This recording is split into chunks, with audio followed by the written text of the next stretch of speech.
5 people rushed to the hospital after a carbon monoxide leak at a hotel. This right here was the scene earlier today at Atlanta's downtown Residence Inn. Atlanta News First, Yasmina Alston is live on Peachtree Street. And Yasmina, the entire building was evacuated this morning.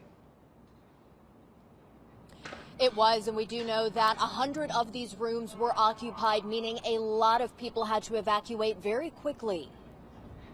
This is an actual supposed carbon monoxide event in the hotel that I'm staying at. Scary moments at the Residence Inn in downtown Atlanta as alarms signaled for guests to quickly evacuate. Go get all my stuff, and they wouldn't let me, so we had to come outside, and then everything went chaos. It was just haywire for a little bit, and we just kind of waited. Multiple Atlanta fire units responded after it was discovered there was a carbon monoxide leak, sending 5 people to the hospital.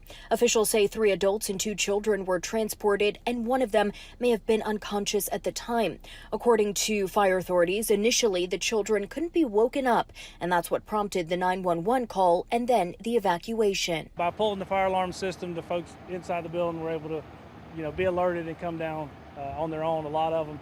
But we did go room to room, floor to floor, from the 20th floor all the way down to make sure the entire building is cleared. Many of the guests stayed in nearby hotels until they received the call to get their belongings. For guests like Richmond Punch, it was a scary situation as the investigation into where the leak came from continues. I gotta have a carbon monoxide reader.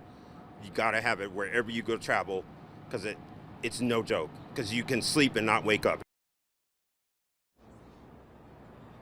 And a hotel employee says the hotel is still closed and guests were relocated to other hotels. Meanwhile, we are still working to learn more on the conditions of those 5 people sent to the hospital.